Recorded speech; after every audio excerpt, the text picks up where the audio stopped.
मैंने मंच पे बैठने का अधिकार दिया था, कागज में कलम चलाने का अधिकार नहीं दिया था। ये वही कौशल किशोर आदित्य है जिसकी कलम से हस्ताक्षर हुए थे। मैं निवेदन करूंगा, लड़ाई झगड़ा नहीं होना चाहिए। हमें साथियों, आप शांति से बैठे रहे। मैं आप लोगों से निवेदन करूंगा, आप सभी बैठे रहे। उधर कोई बैठ नहीं है, वो अपने आप निपट लेंगे। बैठ जाए, आप बैठ जाए। हमारे स्मारक समिति के सभी साथी यहाँ शांति से बैठ जाएं। मैं निवेदन करूंगा, आप सब लोग यहाँ आ जाए, बैठे रहो। कौशल किशोर आदित्य के साथ जितने नियम से अनुशासन में रहते हुए संघर्ष जारी कर रखे हैं, मैं उन लोगों से अनुरोध करूंगा कि अनुशासन में रहते हुए अपने धरने को, अपने संघर्ष को सफल बनाएं। मुझे किसी से कोई शिकवा किया नहीं है। अगर किसी के अंदर छल है तो जो छल करेगा उसका फल उसको अवश्य मिलेगा। हम उसको सजा देने वाले नहीं है। हमारे कर्मचारी भाइयों के साथ छल किया गया है तो उसको फल ऊपर वाला देगा।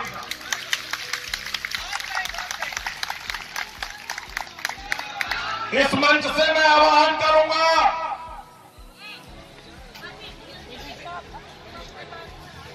कल कौशल किशोर आदित्य आपके बीच नहीं था। किसी आवश्यक कार्य से लखनऊ में ही था, जिसकी अथॉरिटी में लाल बहादुर चौहान जी को हमारे निर्देशों के क्रम में माननीय मुख्यमंत्री महोदय जी के स्वच्छता अभियान के मिशन को लेकर के 14 जनवरी से स्वच्छता का कार्यक्रम सुचारू रूप से चल रहा था। हमने कल ही चिट्ठी बनवा करके माननीय मुख्यमंत्री नियुक्ति प्राधिकारी महोदय, मुख्यमंत्री का मंडल आयुक्त महोदय जी को पत्र के माध्यम से अवगत करा दिया कि हमारे समस्त कर्मचारी भाई अपना कार्य करते हुए धरना प्रदर्शन जारी रखेंगे।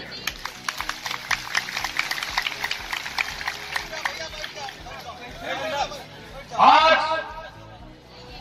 स्मारक चमक रहे हैं।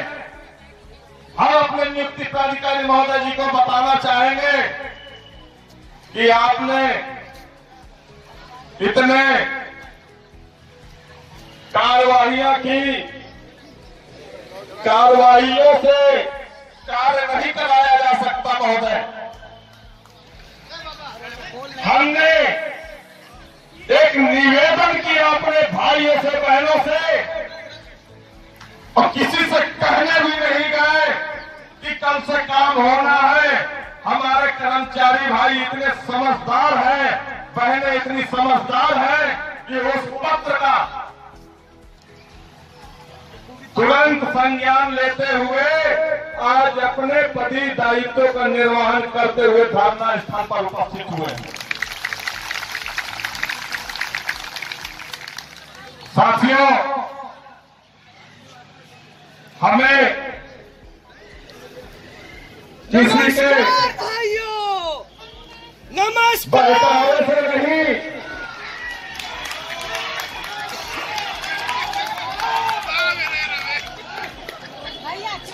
नमस्कार नमस्कार करने वाले उनका तिरस्कार हो गया है इसी मंच से।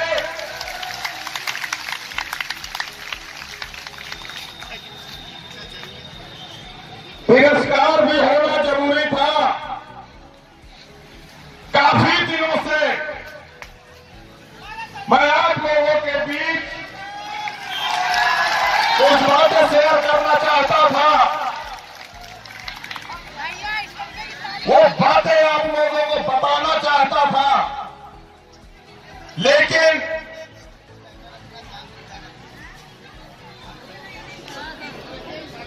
मैंने सोचा चलो परिवार में कई सदस्य होते हैं, किसी एक सदस्य अगर गलती हो जाए तो उसे माफ कर देना चाहिए। लेकिन आज मैं बताना जरूरी समझूंगा आप लोगों को, ये नमस्कार नमस्कार करने वाले की बात मैं आप लोगों को बताना चाहूंगा।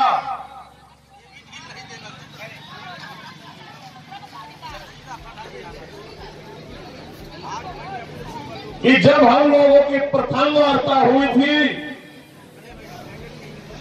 इनकी हमें उसी दिन टाइट हो गई थी कि धरना हमको खत्म कर देना चाहिए।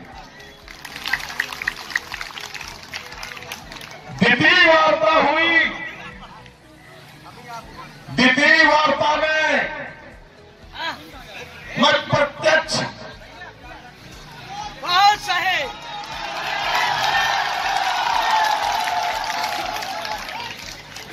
प्रत्यक्ष प्रमाण आप लोगों के बीच मैं उस एंगल को आप लोगों को दिखाना चाहूंगा कि कैसे इन लोगों ने अपने घुटने टेके थे वार्ता में। आपका भाई कभी भी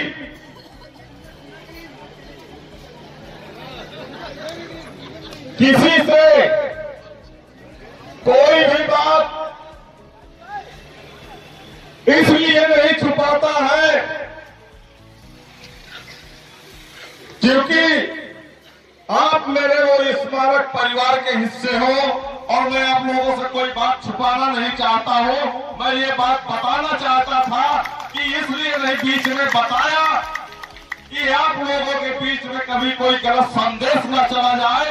मैं उस दिन बताता जिस दिन मेरे शासनादेश निर्गत हो जाते, उस दिन मैं उनका हाथ उठा करके बताता आप लोगों के बीच। लेकिन इन लोगों ने पहली वार्ता में घुटने टेके थे, अब दूसरी वार्ता में इन्होंने ऐसे घुटने टेके थे, सर झुका के ऐसे घुटने टेक दिए थे। मैं आप लोगों को बताना चाहूंगा, क्या ये लोग आपकी लड़ाई कभी ईमानदारी से लड़ सकते हैं? मैं उसी नमस्कार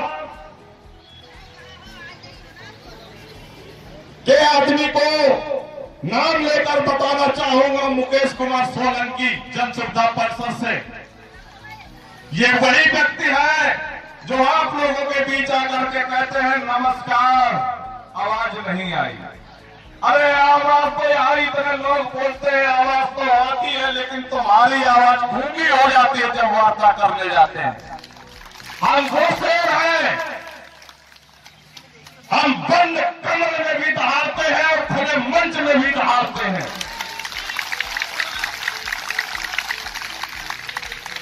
द्वितीय वार्ता में हमारे सचिव महोदय जी ने यह कहा था कि अरे हमने तो सुना था आप लोगों ने धरना खत्म कर दिया। मैंने कहा नहीं श्रीमान जी, ठीक उसी प्रकार से आपके पास गलत सूचनाएं पहुंचाई जाती हैं जिस प्रकार से हमारे लंबित प्रकरण आज 12 वर्षों से आपके बीच लंबित पड़ी हुई है, ठीक इसी प्रकार से धरना भी हमारा जारी है। 9वां दिन था उस दिन जब द्वितीय वार्ता हुई थी हमारी। मेरा संघर्ष महोदय जारी रहेगा। लास्ट में उन्होंने स्पष्ट शब्दों में पूछा, धरना आप लोग खत्म करेंगे या नहीं? हमने कहा श्रीमान जी, धरना अनुव्रत चलता रहेगा जब तक हमारे शासनादेश निर्गत नहीं होंगे। आप लोगों से हमने एक वादा भी किया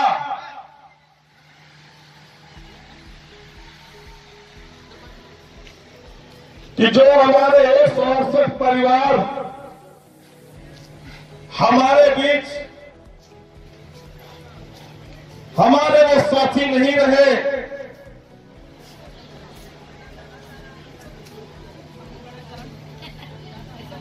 उनके घरों में चिराग जलाने का जो संकल्प लिया है, जब तक मुतासिब का आदेश नहीं हो जाता है, भले ही हम अपने निश्चित वेतनमान से समझौता कर ले, लेकिन मुतासिब का आदेश होना चाहिए। हमारी और अन्य मांगों में समझौता कर ले, लेकिन उस आश्रित परिवार में चिराग जलना चाहिए।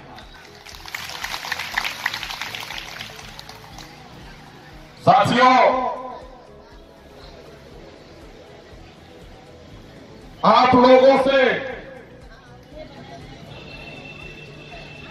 पूर्ण विश्वास है, आशा है कि आप लोग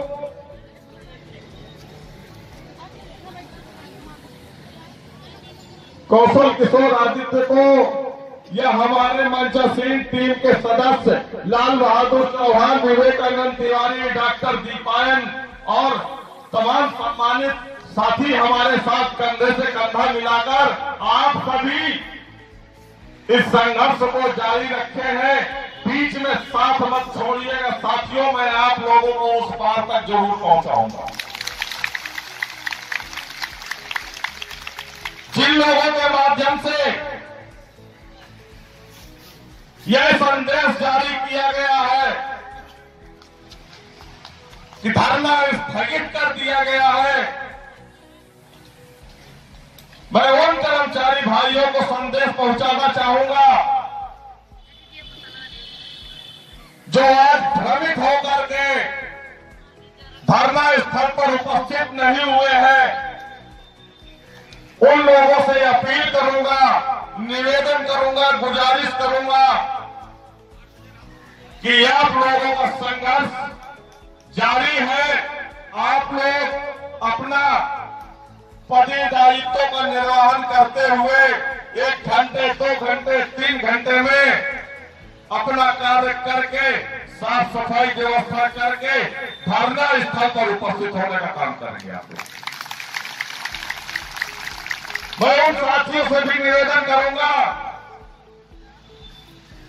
जिनकी ड्यूटी द्वितीय पाली में है, तो द्वितीय पाली में आप लोग सुबह 10 बजे से आकर के 2 बजे तक पूरा सहयोग प्रदान करें। उसके बाद आप अपनी द्वितीय पाली में ड्यूटी का निर्वहन करेंगे जाकर।